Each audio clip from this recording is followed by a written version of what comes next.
silky smooth, irresistible, and creamy. Hey guys, I'm Nick, and on today's episode of the Scran line, I'm going to show you how to make pumpkin pie bars, so let's get started. Let's begin with the crust. So you want to add some flour, powdered sugar, and vanilla extract to the bowl of a food processor, and blitz this for 20 seconds to combine. Then add the butter and pulse until you reach lentil-sized pieces. Add the egg yolks and blitz until small clumps of dough form. You want to take care not to overmix once you start adding wet ingredients, otherwise you're going to end up with a really tough dough. You're going to add this to a 9 by 13 inch baking tin, which I've just sprayed with oil and lined with baking paper, and press down firmly and evenly across the bottom.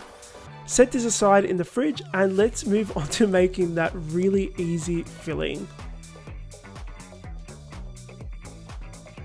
Add your brown sugar, cornstarch, white pepper, cinnamon, and salt to a large mixing bowl. Mix it until it's well combined, and then add your cream, eggs, and pumpkin puree, and mix until everything is well combined. Now, if you can't find canned pumpkin puree, not to be confused with pumpkin pie filling, you can actually make your own, and I have a recipe on my website. It's really easy and really delicious. Once you've mixed it and everything is well combined, you're going to pour that into your baking tin, and this is going to go in the oven to bake for 20 minutes on 180 degrees Celsius.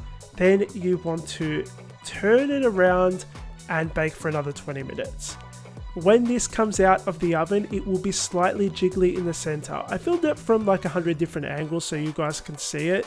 That's completely normal. Set that aside to cool completely. I would actually recommend chilling this in the fridge once it reaches room temperature. The whipped cream is really easy to make. It's heavy cream and vanilla extract. I typically don't add sugar to my whipped cream. I just don't think it needs it.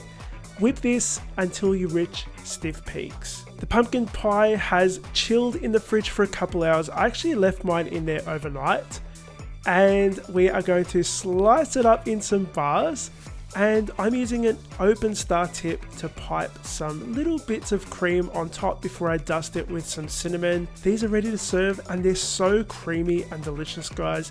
If you're an Aussie like me and you've never had a pumpkin dessert, give these a go because they're actually really good. Recipe is on my website at scranline.com. Link for that is in the box below. Thank you so much for watching. I'll see you all on the next episode of the Scran Line. Bye.